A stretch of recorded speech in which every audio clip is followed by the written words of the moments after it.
ఓం నమః శివాయ. ఓం నమో నారాయణాయ.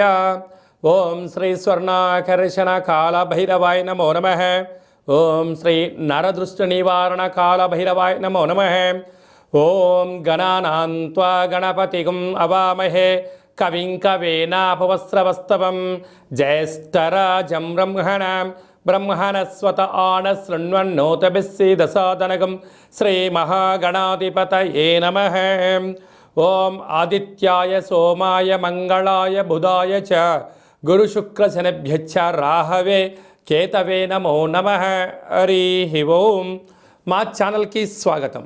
చూస్తున్న వీక్షకులకు ప్రేక్షకులకు ప్రియ కాళభైరవ భగవద్బంధులకి స్వాగతం పలుకుతూ మమ్మల్ని ఎంతగానో ఆదరిస్తూ ఉండబడినటువంటి ప్రియ సోదరి మనుషులకు అందరికీ, సనాతన ధర్మ సంరక్షకులకు అందరికీ కూడా నూతన తెలుగు ఉగాది పండగ శుభాకాంక్షలు. శ్రీ క్రోధినామ సంవత్సరంలో అందరికీ నిండు నూరేళ్ల ఆయురారోగ్యాలను ప్రసాదించాలని, వారాలు 7, తిథులు 15, నక్షత్రాలు 27, రాసులు 12, లగ్నాలు 12, మహర్దశలు 9, అలాగనే షడ్రుచుల సమ్మేళనమే 6 ఋతువులతో కూడుకున్నటువంటి తీపి, కారం, పులుపు, చేదు, వగరు అనేటువంటిది ఎలా ఉంటుందో మనిషి జీవితంలో కష్టాలు సుఖాలు ఎప్పుడు ఉంటాయి. ఎవరి జీవితంలో కూడా ఎప్పుడు కూడా పూర్ణిమ శాశ్వతం కాదు, అమావాస్య అనేటువంటిది ఎప్పుడు అడ్డంకి కాదు అని చెప్పి గుర్తుపెట్టుకోవాలి. కనుక ఈ 360 రోజులు ఈ క్రోధినామ సంవత్సరంలో 30 సంవత్సరాల తర్వాత శని భగవానుడు తన సొంత గృహంలో ఉండగా వచ్చినటువంటి క్రోధినామ సంవత్సరం కావడం వలన అందరికీ నిండు నూరేళ్ల ఆయురారోగ్యాలని, విద్య, ఉద్యోగ, వ్యాపార, రాజకీయ, సేవారంగ కార్యక్రమంలో అన్నింటా విజయం సాధించాలని కోరుకుంటూ ఈ సంవత్సరంలో అందరికీ తెలుగు ఉగాది పండుగ శుభాకాంక్షలు. ద్వాదశ రాశిలో గ్రహ గమనాన్ని ఒకసారి వీక్షింపచేద్దాం.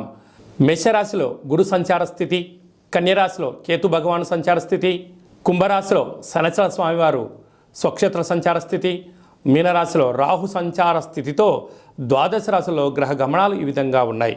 అలాగనే మనకు 26/4/2024 సంవత్సరంలో అనగా ఈ తెలుగు ఉగాది పండగ తదనంతరమే గురువు మేషరాశిలో నుంచి వృషభ రాశిలోకి నర్మదా నది పుష్కర సందర్భంగా గృహ మార్పు ఉందని చెప్పి గమనించాలి. ఈ క్రోధినామ సంవత్సరానికి అధిపతి రాజు అంగారకుడు. ఎందుకనగా ఈ సంవత్సరము మనకు తెలుగు ఉగాది పండగ మంగళవారం రోజు అవ్వడం వలన, మంగళవారానికి అధిపతి కుజ భగవానుడు అవ్వడం వలన, ఈ సంవత్సరానికి రాజు కుజుడు అవ్వడం వలన నిత్యము అనేక మంది క్రోధము, ఆవేశము అనేటువంటి పరిస్థితుల్లో ఉండడము, ఎర్రటి నేలలు, ఎర్రటి పంటలు బాగా పండడము, అద్భుతమైనటువంటి కందులు, మిరప, ఎర్రటి నేలలు, సంపూర్ణమైనటువంటి ఆహార ధాన్యాల ఉత్పత్తులు చాలా అద్భుతంగా ఉంటాయని చెప్పి కూడా గమనించగలగాలి. కాకపోతే ప్రజలందరూ కూడా ధర్మ మార్గంగా ఆధ్యాత్మికంగా ఉండడము, తల్లిదండ్రులను, గురువులను, ధర్మాన్ని ఎవరైతే ఆచరిస్తారో వారికి రుణభయం, రోగభయం, శత్రుప్రయం, ప్రమాదాలు తొలగిపోతాయని చెప్పి కూడా గమనించగలగాలి. అలాగనే ఈ సంవత్సరము మంత్రివర్యులు శని భగవానుడు అవ్వడం వలన ఆ శని భగవానుడు ప్రస్తుత కాలమాన ప్రకారంగా కుంభరాశిలో సంచారము చేయడం వలన ధర్మ మార్గంగా ఎవరైతే ఉంటారో వారికి చాలా మంచి కాలము అని చెప్పి గమనించగలగాలి. తెల్లటి నువ్వులు, విశేషమైన నీలం రంగు పదార్థాలు, పుష్పాలు, పండ్లు, పదార్థాలు, అద్భుతమైనటువంటి ధర్మ పరిపాలనగా, ధర్మంగా, న్యాయంగా, నీతిగా ఉండబడిన వారికి చాలా మంచి కాలం అని చెప్పి గుర్తుపెట్టుకోగలగాలి. ఎవరైతే అధర్మంగా ఉంటారో, అన్యాయంగా ఉంటారో, రాక్షస జీవన విధానంగా ఉంటారో, గతి తప్పిన జీవన విధానం ఎవరైతే అలవర్చుకుంటారో వారికి అనేక ఇబ్బందులు ఉంటాయని చెప్పి కూడా గమనించగలగాలి. ఈ సంవత్సరము పశుపాలకుడు కృష్ణ పరమాత్ముడు అవడం వలన గోవులు, పశువులు సమృద్ధిగా ఆయురారోగ్యాలుగా ఉండడం, మంచి పాడి, మంచి పంట, ఐశ్వర్యము, సుఖవంతమైన జీవనం ఉండడం జరుగుతుంది అని చెప్పి గమనించాలి.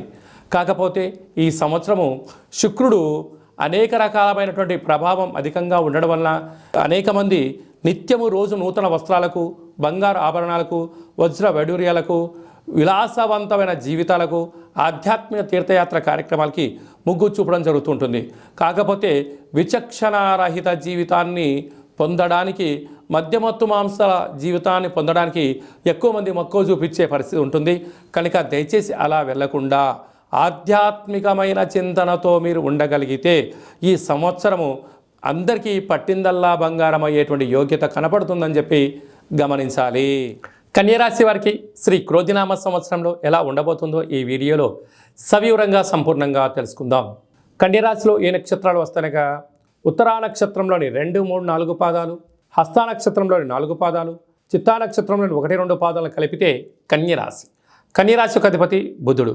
ఈ సంవత్సరం వీరి యొక్క ఆదాయ వ్యయాన్ని మనం ఒకసారి పరిశీలించినట్లయితే ఆదాయం 5, వ్యయం 5 అంటే నష్టము రానటువంటి రాశులలో కన్యరాశి 1 అని చెప్పి మీరు గుర్తుపెట్టుకోగలగాలి. అదే కాకుండా రాజ్యపూజ్యం 5, అవమానం 2. వృత్తులలో, ఉద్యోగాల్లో, వ్యాపారాల్లో ధర్మంగా, న్యాయంగా, ఆధ్యాత్మికంగా మీరు ఉండడం వలన అన్నింటా విజయం మీ సొంతం కాబోతుందని చెప్పి గమనించగలగాలి. ప్రధానంగా ఉత్తరా నక్షత్ర జాతకులు ఆగస్టు నుండి డిసెంబర్ వరకు మీ జన్మ నక్షత్రం రోజున అష్టమి, అమావాస్య, పూర్ణిమ సందర్భంగా దూర, వాయు, జల ప్రయాణాలు పెట్టుకోవద్దు. ముఖ్యమైన సభలు, సమావేశాలు వాయిదా వేసుకోవడం ఉత్తమోత్తంగా భావించగలగాలి. అదే కాకుండా ఈ కన్యరాశి వారి అధిపతి బుధుడు అవ్వడం వలన ఈ విష్ణువుకు చాలా ఇష్టమైనటువంటి రాశి అవ్వడం వలన వీరికి వృత్తులలో, ఉద్యోగాల్లో, వ్యాపారాల్లో కష్టపడేటువంటి వారికి చాలా మంచి కాలం ఉందని చెప్పి గమనించగలగాలి.